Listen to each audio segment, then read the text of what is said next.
allez grandir dans la parole de Dieu. Et vous allez dominer les circonstances. Vous savez, ça c'est la vie que nous sommes appelés à vivre. Il nous a appelés hors du monde. Alors, pourquoi devrions-nous regarder les circonstances du monde pour dicter notre existence? Ce ne devrait pas être ainsi, parce que nous n'appartenons pas à ici. Nous avons d'autres principes de nos vies et nous sommes établis dans ces fondations. Alléluia. Des choses glorieuses vous sont proclamées. J'ai dit des choses glorieuses vous sont proclamées. Découvrez-les, des choses glorieuses vous sont proclamées. Rien ne vous est impossible.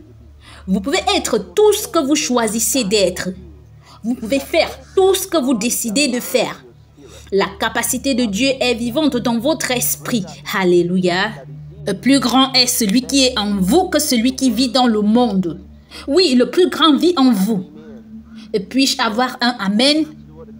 Vous savez, nous recevons la parole de Dieu par nos esprits. Gloire à Dieu. Hébreux chapitre 11, je vais lire du verset 1 au verset 6. Or, la foi est une ferme assurance des choses qu'on espère, une démonstration de celles qu'on ne voit pas.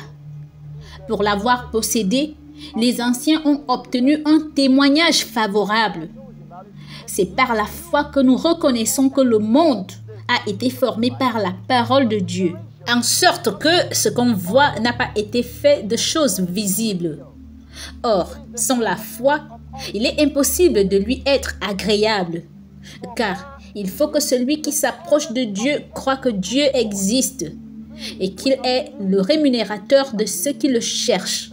Par la foi, nous comprenons que le monde a été formé par la parole de Dieu. Qu'est-ce que l'homme nous enseigne ici? Il nous enseigne le pouvoir de la foi.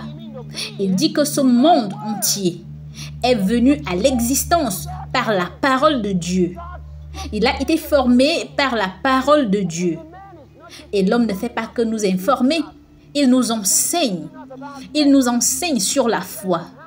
Il nous dit comment utiliser notre foi et il nous dit ce que la foi peut faire pour nous. Vous savez que nous sommes des enfants de Dieu et nous sommes censés agir comme des enfants de ce Dieu. Agissez ainsi, copiez-le. S'il a formé son monde avec sa parole, nous pouvons faire la même chose avec notre propre parole. Pouvez-vous dire Amen? Verset 4. C'est par la foi qu'Abel offrit à Dieu un sacrifice plus excellent que celui de Caïn. Hey, avez-vous vu cela? C'est par la foi qu'Abel offrit à Dieu un sacrifice plus excellent. C'est par elle qu'il fut déclaré juste, Dieu approuvant ses offrandes. Et c'est par elle qu'il parle encore, quoique mort. Par la foi, voyez-vous, l'homme qui vit une vie de foi, sa vie ne se termine jamais. Sa vie reste continuellement un témoignage. Verset 5. C'est par la foi qu'Enoch fut enlevé pour qu'il ne vit point la mort et qu'il ne parut plus parce que Dieu l'avait enlevé. Car avant son enlèvement, il avait reçu le témoignage qu'il était agréable à Dieu. Cet homme a eu un bel enlèvement. Dieu l'a enlevé et la Bible ne nous dit pas ici que c'est arrivé parce que Dieu a dit non, j'aime tellement cet homme, je veux l'emmener. La Bible dit que c'était un acte de foi. C'était la foi de l'homme. Il avait une foi si forte en Dieu et au ciel qu'il n'a pas envisagé de mourir. Il ne passait pas son temps à dire quand je mourrai, eh bien je mourrai. Faites ceci quand je mourrai. Non! Il ne faisait pas les plans sur la mort. Il est juste entré dans la gloire. Alléluia. Maintenant, que signifie l'expression plaire à Dieu? Que signifie cela? Je me demande ce qui vous passe par la tête. Laissez-moi vous lire la Bible. Elle dit, il reçut le témoignage qu'il était agréable à Dieu. Il sut de lui-même qu'il plaisait à Dieu.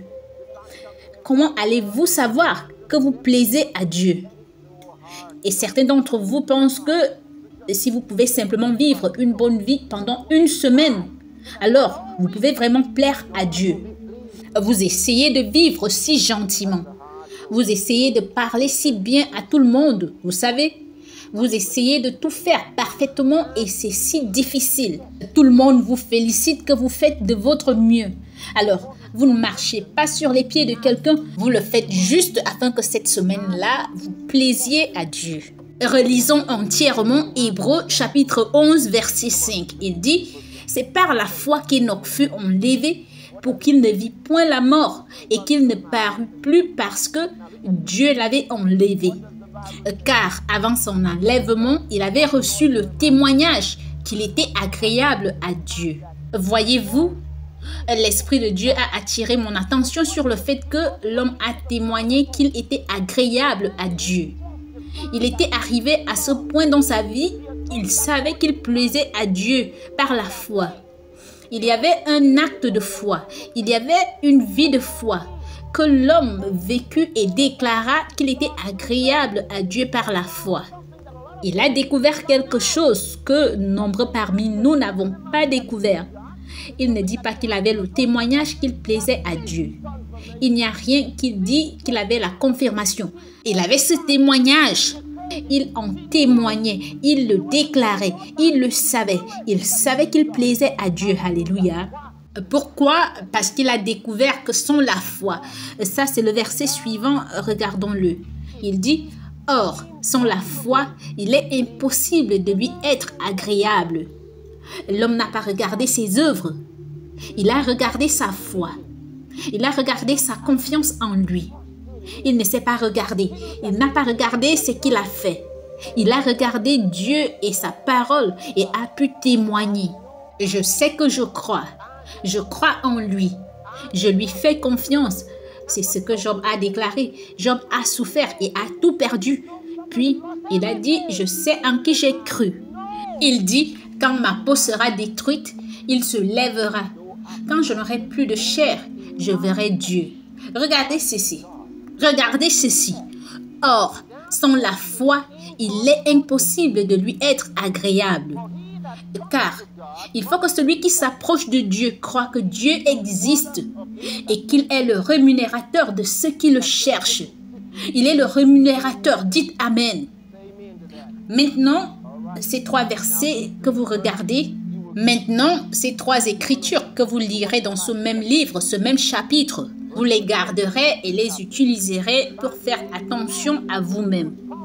Hébreux chapitre 11, verset 24, il dit, « C'est par la foi que Moïse, devenu grand, refusa d'être appelé fils de la fille de Pharaon, aimant mieux être maltraité avec le peuple de Dieu que d'avoir pour un temps la jouissance du péché. » Verset 26, « Regardant l'opprobre de Christ comme une richesse plus grande que les trésors de l'Égypte, car il avait les yeux fixés sur la rémunération. » C'était un acte de foi.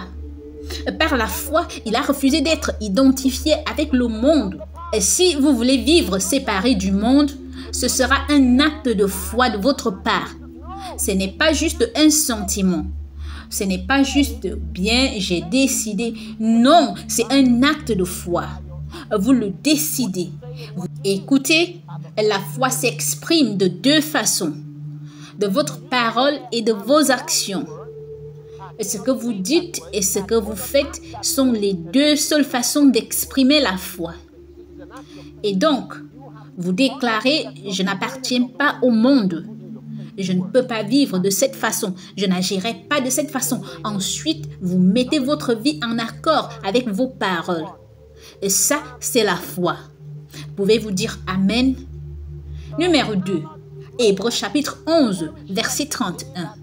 Il dit, c'est par la foi que Rahab, la prostituée, ne périt pas avec les rebelles, parce qu'elle avait reçu les espions avec bienveillance. Ça, c'est fantastique, c'est merveilleux. Il dit, Rahab, la prostituée, ne périt pas avec les rebelles. Comprenez-vous que la femme gagnait de l'argent grâce à sa profession de prostituée. Elle vivait dans le monde de Jéricho. C'est là où elle vivait.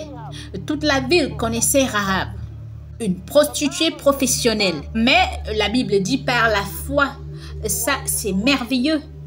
La Bible n'a pas dit que la foi la réhabilitait. Dieu voulait que nous tirions quelque chose de ce texte. Il dit, c'est par la foi que Rahab, l'hospitalière, ne périt point avec les incrédules. Il voudrait que nous comprenions de qui il parle, afin que nous ne doutions point de sa personnalité. Pourquoi? Ces espions lui ont apporté la parole de Dieu. Et qu'a-t-elle fait? Elle s'est détournée de cette profession. Elle s'est détournée de tous ses jeux. Elle s'est détournée de tous ses clients. Comme un acte de foi, un revirement complet, elle a refusé de continuer ainsi et a dit, la destruction vient sur cette ville. La ville avait les plus grands murs du monde. Elle était la seule. Les hommes qui sont venus n'étaient pas armés. Jéricho était un grand pays, une grande ville. Tout le monde la connaissait. Ils avaient les plus grands murs dans le monde. Ils étaient les seuls. C'était plus difficile pour elle de croire cela. Mais elle y a cru. C'était un acte de foi. Elle n'a pas eu à régler les questions de prostitution d'abord. Elle n'a pas eu à retourner négocier avec ses clients.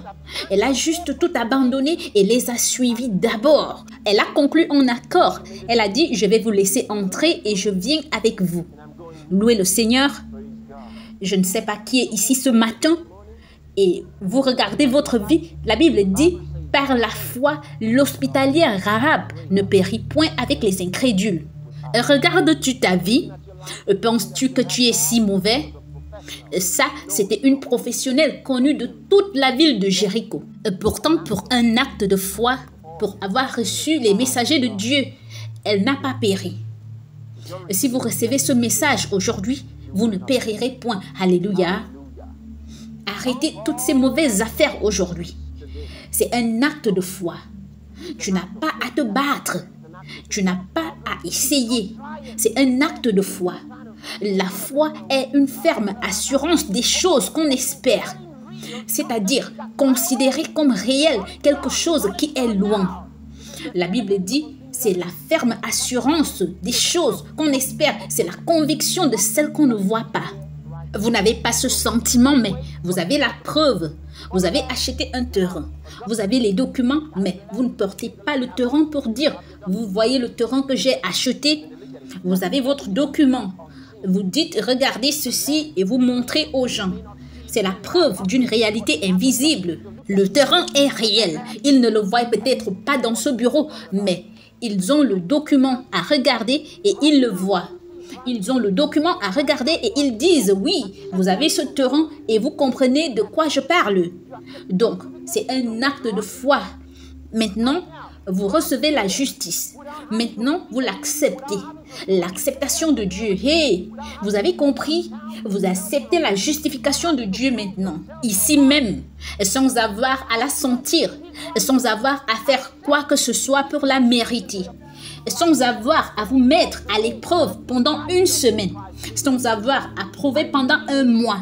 Acceptez sa justice, acceptez sa justification pour votre vie et déclarez qu'à partir d'aujourd'hui, je suis juste en Jésus-Christ, je suis libre en Jésus-Christ. Déclarez-le maintenant sans jamais avoir vécu de cette façon. Retournons dans Hébreux chapitre 11 à partir du verset 32. Il dit, « Et que dirais-je encore ?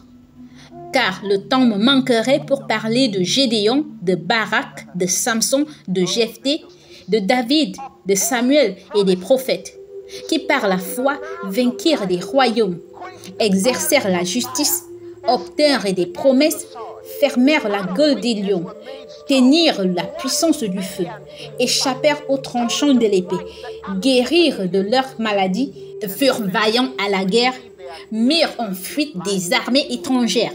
Des femmes recouvrèrent leur mort par la résurrection. D'autres furent livrés au tourment et n'acceptèrent point de délivrance afin d'obtenir une meilleure résurrection.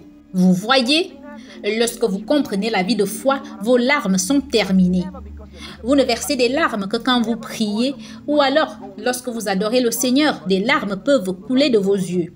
Mais jamais parce que vous êtes déçus. Par la foi, ils vainquirent des royaumes, exercèrent la justice, obtinrent des promesses, fermèrent la gueule des lions, teignirent la puissance du feu, échappèrent aux tranchants de l'épée, guérirent de leur maladie, furent vaillants à la guerre, mirent en fuite des armées étrangères.